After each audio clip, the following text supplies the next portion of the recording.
Los ojos del Señor cuidan al justo, y a su clamor están atentos sus oídos. Contra el malvado, en cambio, está el Señor, para borrar de la tierra su recuerdo. Las últimas semanas, o ya vamos a meses, en los que se ha desarrollado unos escándalos de parte de los obispos y los sacerdotes que van y trazan más de 70 años de archivos en Pensilvania, y el escándalo obvio también del antes cardenal, ahora arzobispo emérito McCarrick. Y es imposible tratar de evitar las noticias y ver cómo afectan nuestra fe, especialmente cuando los pastores de la iglesia no actúan de una manera decisiva y de una manera clara para guiar al pueblo de Dios, y también para guardar al pueblo de Dios. Ustedes, con buena razón, están escandalizados, y yo también estoy escandalizado con ustedes. Duele al corazón del sacerdote saber que los obispos actúan de tal manera y que el demonio puede meterse a ciertos niveles de la iglesia y andar suelto. Aclarando, no me escandalizo tanto por los pecados en sí, porque el pecado es algo que ataca a todo ser humano. Me escandalizo por el sistema de secretos que se mantuvo y que, gracias a Dios, está brotando. Todo esto tiene que salir a la luz. Fueron 70 años, pero 70 años tienen que salir a la luz. Desgraciadamente el demonio se mueve dentro de los secretos, y es necesario que todo esto purgue, así como la pus tiene que salir de la iglesia. Un obispo un obispo sabio decía: la iglesia es mi esposa, y mi esposa tiene cáncer y no la puedo abandonar.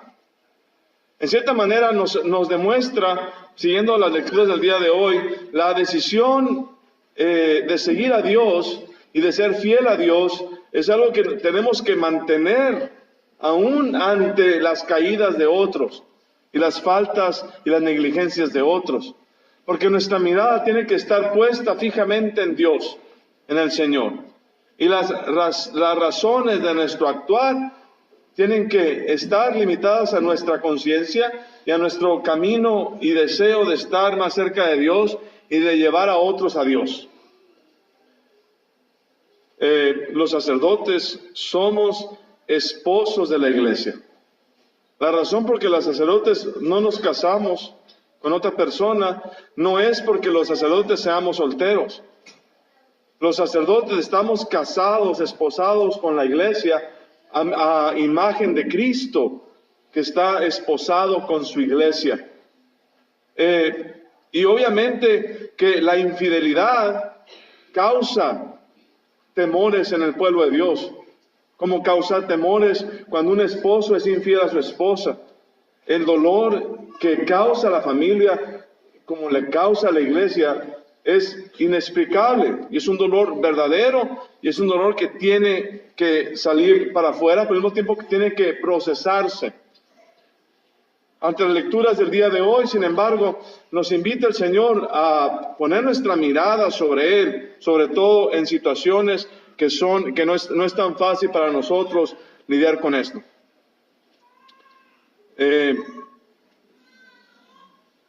Dice Josué en el Evangelio, en la primera lectura del día de hoy, del libro de Josué, les dice al pueblo de Dios, y las palabras de Josué yo creo que también nos quedan a nosotros. Si no les agrada servir al Señor, digan aquí y ahora a quién quieren servir. No, yo creo que esa pregunta nos cae a todos, ¿no? Porque sobre todo cuando tiembla nuestra fe, y nuestra fe tiembla ante estas cosas, como que nos hace hacer conciencia y decir, ¿estamos siguiendo a Dios o a quién estamos siguiendo? ¿Estamos sirviendo a Dios o a quién le estamos sirviendo? Si no nos agrada servir a Dios, entonces digan, ¿a quién van a servir? El pueblo responde en la primera lectura, lejos de nosotros abandonar al Señor para servir a otros dioses, porque el Señor es nuestro Dios, Él fue quien nos sacó de la esclavitud de Egipto. Tenemos que reanudar nuestra fe con el Señor una vez y otra vez y seguir nuestro camino hacia Dios, poner nuestra mirada hacia Dios, confiando en que Dios es el que establece a su iglesia. Y su iglesia es, como dice la carta a los Efesios, que Jesús dio su vida por la iglesia y la amó a su iglesia y se entregó por ella para santificarla, purificándola con el agua y la palabra, pues Él quería presentársela a sí mismo, toda resplandeciente, sin mancha ni arruga, ni cosa semejante, sino santa e inmaculada. Para que la iglesia pueda presentarse ante el Señor, santificada y purificada, como el Señor, tiene que el Señor sanar la iglesia, pero al mismo tiempo el Señor tiene que purgar el cáncer dentro de la iglesia. Y ese proceso es proceso de santificación, de purificación para la iglesia. Es como dice el libro de Siracides, es como cuando el oro se tiene que poner en el fuego para que pueda brillar, para que pueda purificarse.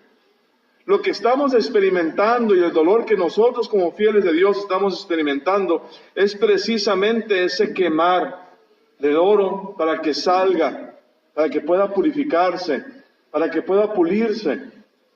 ¿Cuánto tiempo? Pues llevamos 2000 años en el proceso de purificación. Hasta que la iglesia, el pueblo de Dios, se encuentre purificado, hasta entonces va a venir el Señor a reclamar a su esposa, que es la iglesia. Sin embargo, no cabe duda que es Dios quien mantiene la iglesia, y Jesús, que prometió su fidelidad a la iglesia, no se va a otro lado. Dice en el mismo salmo que acabamos de escuchar, siendo Jesús el justo de los justos, el Señor es el hombre justo y lo libra de todas sus congojas. El Señor no está lejos de sus fieles y levanta las almas abatidas. Y luego tiene esta frase que nos da el Salmo: por los huesos del justo vela a Dios, sin dejar que ninguno se le quiebre. Dios, si la iglesia es la esposa de Jesús, si la iglesia es el cuerpo místico de Jesús, Dios va a cuidar de su cuerpo hasta los huesos, para que ninguno se quiebre, para que la iglesia se sostenga en su camino a estar más cerca de Dios. La iglesia que está en el mundo tiene que purificarse para poder santificar a todos y entrar al cielo. Dentro de eso, queridos hermanos, está nuestro camino de cada uno de nosotros a la conversión para poder llevarnos a cada uno de nosotros a la santificación. De otra manera, lo que el demonio hace con estas cosas es de que empieza simplemente a mostrarnos los pecados para escandalizarnos y alejarnos de Dios. Decía un sacerdote en un video hace unos días sobre todo lo que está surgiendo. Decía, no es tiempo de abandonar la iglesia, es tiempo de guiar la iglesia. No es tiempo de abandonarla. Como el obispo que le decía antes, si la iglesia tiene cáncer, tenemos que apoyar para que sane, porque es nuestra iglesia. Los discípulos en el evangelio de hoy dicen algo parecido.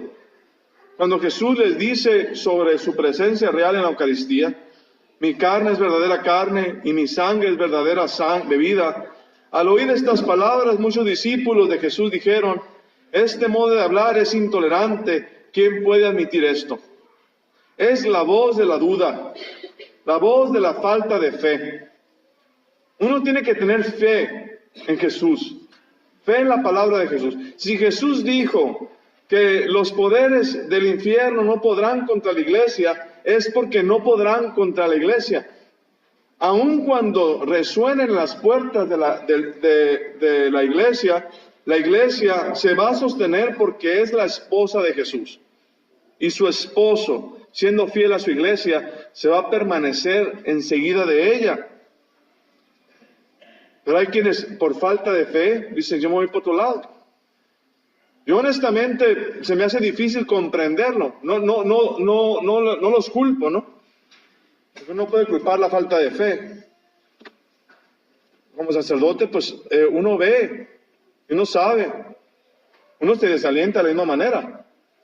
Pero el alma tiene que mantenerse fija en Dios. Uno se levanta para las misas, para las celebraciones, a sabiendas que uno tiene creencia en lo que está haciendo es la voluntad de Dios. Como sacerdote, uno sufre también de eso, uno tiene que permanecerse, pero yo me mantengo ligado a Jesús en la Eucaristía. Yo no pongo mi fe en que el obispo, el arzobispo, que le hicieron cardenal y que le hicieron monseñor y que no sé qué. Honestamente, son buenos títulos y Dios sabe que muchos de ellos son santos. La mayoría de ellos son fieles a sus votos. La gran mayoría.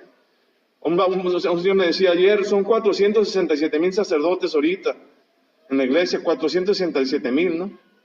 Y la reputación de todos nosotros está siendo dañada por unos cuantos. Y nuestras palabras, inclusive las que estoy diciendo, se ponen a duda. Nuestro trabajo de tratar de llevar las almas a Dios se atrasa, porque ahora es el Padre hablando. La injusticia, de simplemente generalizar, de poner estereotipos, de juzgar, y la tentación de simplemente no seguir a Dios por el Padre, por el obispo. Pero si nuestra mirada está fija en Dios, en Jesús, sobre todo en su presencia en la Eucaristía, diremos lo que los apóstoles le contestaban a Jesús. Jesús voltea a los 12, después de que sus discípulos se echaron para atrás y no querían andar con él. Es común, aclaro, y me gusta aclarar, y como les digo en las otras misas, simplemente me estoy desahogando. El objetivo de la iglesia, queridos hermanos, no es llenar bancas. Hay gente que por falta de fe se va a ir. Yo les aseguro, como que el tiempo de Jesús, como ahorita. Hay gente que por falta de fe se va a ir, por cualquier motivo, hasta por el clima. ¿No? Hay gente que se va a ir por esta cosa o aquello, así son los discípulos, hay unos que vienen, otros que van. El objetivo es santificar, el objetivo es llevar a la santificación del alma. Entonces Jesús voltea a Pedro y le dice a los 12, a sus seguidores, dice, también ustedes quieren dejarme. Como que resuenan las palabras de Josué en la primera lectura, resuenan. Si no les agrada servir al Señor, digan aquí y ahora a quién quieren servir. Aquí y ahora, ¿a quién estamos sirviendo? Hay que poner las cosas claras. Hay que hacer un examen de conciencia. Y como dice Jesús en el Evangelio, el que no tenga pecados, que tire la primera piedra. En realidad, queridos hermanos, la lucha que la iglesia lleva hoy es una lucha espiritual contra poderes del demonio. Hay inclusive gente que no le gusta que hable del demonio. Al demonio no le gusta que hable del demonio. No, es una lucha espiritual contra fuerzas que van más allá de nuestros propios poderes. Imagínense, si los pecados de todos nosotros los pusiéramos en una pantalla de televisión. ¿No? Cada uno. Lo que escandaliza más, queridos hermanos, es la falta de reconciliación. La falta de confesiones. La falta de acercarse más a Dios, de examen de conciencia individual. De que cada quien cuente por sus propios pecados, antes de apuntar los pecados de otro. Que cada quien diga, yo me confieso ante Dios Todopoderoso, que yo soy pecador. El confesarnos, el aceptar esa debilidad entre nosotros, puede llevar más bien a la santificación. Y es la manera que Dios nos santifica. Por ejemplo, en el matrimonio, respétense unos a otros por reverencia a Cristo, dice San Pablo. Y ahí nos acaba de decir simplemente hace unas semanas que lo escuchamos en la misma carta a los Efesios, que desterren de ustedes la aspereza, la ira, la indignación, los insultos, la maledicencia y toda clase de maldad. Y luego nos dice San Pablo, sean buenos y comprensivos y perdónense los unos a los otros, como Dios los perdonó por medio de Cristo. ¿Cómo se siente eso de ser buenos y comprensivos que nos dice San Pablo? ¿Cómo se siente ese perdón del cual San Pablo nos invita a vivir? Dice que lo hagamos a imitación de Cristo. Vivan amando como Cristo, que nos amó Y aquí la palabra clave, que nos amó y se entregó por nosotros. Bajo esta palabra uno puede entender mejor el capítulo 5 de Efesios. Respétense. Lo que le digo en otras misas, se lo estoy tratando de introducir en mi mente, tiene que tener la vida cristiana, queridos hermanos, tiene que tener textura de sacrificio. Apréndese esa frase. Textura de sacrificio. ¿Qué significa? Es que tiene que sentirse como una cruz, tiene que sentirse como un sacrificio. De otra manera, queridos hermanos, estamos simplemente viviendo por encimita. Cuando los esposos aman a sus esposas, como Cristo amó a su iglesia, tiene que sentirse como sacrificio. Cuando las esposas aman a sus esposos como la iglesia ama a Cristo, tiene que sentirse como un sacrificio. Para los sacerdotes, el ministerio sacerdotal tiene que sentirse como un sacrificio. Para los obispos, aunque les den títulos y se pongan esto, se pongan aquello, los símbolos que tienen que usar de su oficio, tienen que sentirse como sacrificio. La vida cristiana sin sacrificio, sin la cruz, no está viviendo la vida cristiana. Simplemente está aparentando. Más que problemas, también uno ve problemas dentro del mismo matrimonio. En un mundo que está lleno de tentaciones. Un problema muy grave en el matrimonio, queridos hermanos, que se está infiltrando, es el problema de la pornografía. Se infiltra dentro del matrimonio y tiñe la unión entre el esposo y la esposa. Y a eso hay que hablar en contra de eso. Hay que no solamente hablar, sino que actuar en contra de eso, orar en favor del matrimonio, para que sane el matrimonio de esa influencia que tiene dentro de su relación. Eso es un cáncer también que sucede en nuestra sociedad.